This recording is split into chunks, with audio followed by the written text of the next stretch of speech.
सध्या मनसे नेते संदीप देशपांडे बोलतायत, थेट जाऊयात.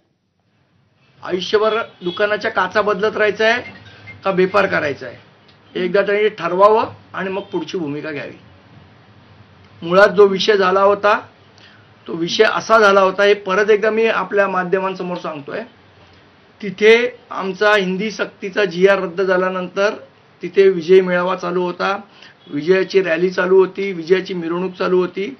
तेव्हा दोन आमचे कार्यकर्ते तिकडे पाण्याची बाटली विकत घ्यायला गेले. त्यांनी विचारलं, त्या माणसाने विचारलं त्यांना की क्या हुआ, क्यों इतना जल्लोष कर रहे हो. त्यांनी म्हटलं की हिंदी भाषाची सक्ती रद्द झाली म्हणून आम्ही जल्लोष करतोय. तर त्यांनी असं म्हटलं की मीरा रोड में मराठी कौन बात करता है, या तो सब हिंदी बात करते. तेव्हा त्याला विचारलं की बाबा महाराष्ट्राची भाषा मराठी आहे, महाराष्ट्रात कुठली भाषा चालते. तर तो सांगतो महाराष्ट्रात सगळ्या भाषा चालतात. एवढा माज की तुला माहित नाही महाराष्ट्रात कुठली भाषा चालते ते.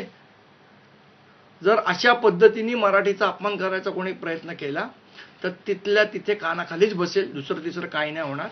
बेपारी आहात, बेपार करायला आलात, बेपार करा, नाही त्या गोष्टीत ना खुपसू नका, नाही तर आयुष्यभर दुकानाच्या काचा बदलाव्या लागतील बेपार सोडून. हे त्यांनी लक्षात ठेवावं. हे सगळं आंदोलन जे आहे ते आता कुठेतरी देश पातळीवरती तयार करण्याचा प्रयत्न मराठी म्हणून असा प्रयत्न केला जातो. काही सो कॉल्ड स्वतःला नॅशनल मीडिया समजणारे लोक हे नॅरेशन करण्याचा प्रयत्न करत आहेत. मुळात दिल्ली बसलेले जे भैया अँकर आहेत त्यांना मराठी कितपत कळतं मला माहीत नाही, पण एकदा त्यांनी समजून घ्यावी भूमिका आणि चर्चेला बोलवायचं, मग आमच्याच प्रवक्त्यांचे आवाज म्यूट करायचे, हे असले धंदे करतात म्हणून आम्हीही त्यांच्या चॅनलवर जात नाही. हे पण त्यांनी लक्षात ठेवावं. मला काल परवा अनेक फोन आले, तेव्हाही त्यांना ते सांगितलं की तुम्ही जर ठरवलंय की काय आम्हाला बदनाम करायचं, आम्ही येऊन तुमच्या चॅनलवर बाजू कशाला मांडायची. मीडिया आहे, मीडियाने सगळ्या गोष्टी न्यूट्रल पद्धतीने दाखवल्या पाहिजेत. तुम्ही फक्त भैया लोकांची तिथे दिल्लीत बसून बाजू घेणार असाल तर आम्हालाही तुमची गरज नाही. संदीपजी, उद्या विजय मेळावा आहे, तयारी कशी सुरू आहे आणि अगदी अंतिम टप्प्यात? जोरात तयारी चालू आहे. आम्ही कालच वरळी डोमला पण जाऊन आलो, पोलिसांची पण आमची चर्चा झाली. कुठने एंट्री असणार, कुठने एक्झिट असणार, कुठे स्क्रीन लावायची, या सगळ्या गोष्टी आता जवळजवळ त्याची निश्चिती व्हायला आलेली आहे.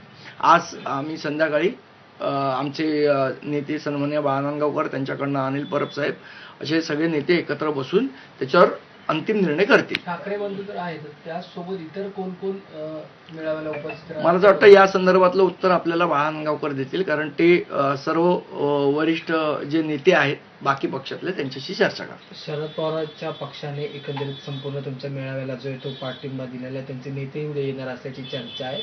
कसं बघता ते काँग्रेस कोण आहे का आणि महाविकास आघाडी? मी तुम्हाला सांगितलं की या संदर्भात आपल्याशी नांदगावकर साहेब बोलतील, कारण काँग्रेस असेल, राष्ट्रवादी असेल, या सगळ्या नेत्यांशी चर्चा ते स्वतः करतात. काल नीरा भाईंदरचा वाद पेटवण्यासाठी भाजप जोरदार प्रयत्न करते असं वाटतंय का? नाही, काही सुरेश आणि नरेश ज्यांना श म्हणता येत नाही ते लोक प्रयत्न करतायत. माझं या नरेश, परेश, सुरेश यांना सगळ्यांना सांगणं आहे, आपल्या चड्डीत राहायचं. हिंदुत्वाच्या मुद्द्यावर कायम आक्रमक भूमिका घेणारे नितेश राणे यांनी सुद्धा काल जे वक्तव्य केलं ते सुद्धा चर्चेमध्ये आहे. त्यांचं असं म्हणणं आहे की जर तुमच्यामध्ये हिंमत असेल तर तुम्ही नळ बाजारात जा, तुम्ही मोहम्मद अली रोडला जा, तिकडे जाऊन लोकांना मारा. तुम्ही माझा नितेश राणेंना प्रश्न आहे, ज्यावेळेला रजा अकादमीचा मोर्चा निघालेला, आमच्या पोलीस माता भगिनींवर हात उचललेला मुसलमानांनी, त्यावेळेला त्यांच्या विरोधात मोर्चा काढण्याची हिंमत दाखवणारा महाराष्ट्रातला एकमेव पक्ष होता महाराष्ट्र नवनिर्माण सेना. सगळे भाजपवाले शेपट्या घालून बसलेले त्यावेळेला. मनसेनी मोर्चा काढला, मनसे भिडले त्यांना. काट्या चालवणाऱ्यांनी आम्हाला तलवारी कशा चालवायच्या तर शिकवू नये. हा सगळ्या विजयी मेळाव्याचं नियोजन होत असताना एक गोष्ट प्रामुख्यानं दोन्ही पक्षाकडून ठरवण्यात आली होती, खास करून राजसाहेबांची ही भूमिका होती की कुठलाही राजकीय यामध्ये उल्लेख नाही झाला पाहिजे. म्हणजे पक्षाचं चिन्ह असेल किंवा पक्षाची घोषणा असेल तसे कुठलेही झेंडे जे ते दिसले नाही पाहिजेत.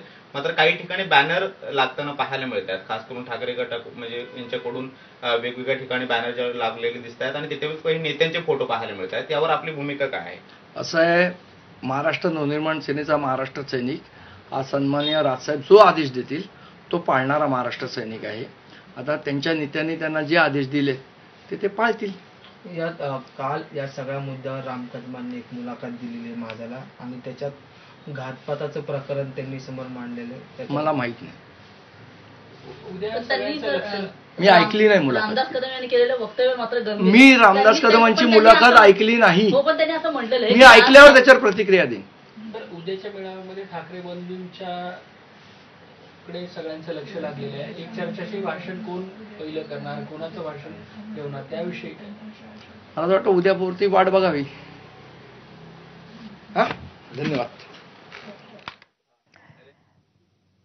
तर मनसे नेते संदीप देशपांडे बोलत होते आणि मराठीच्या मुद्द्यावरनं त्याचबरोबर उद्याच्या मेळाव्याच्या अनुषंगाने त्यांनी भाष्य केलं.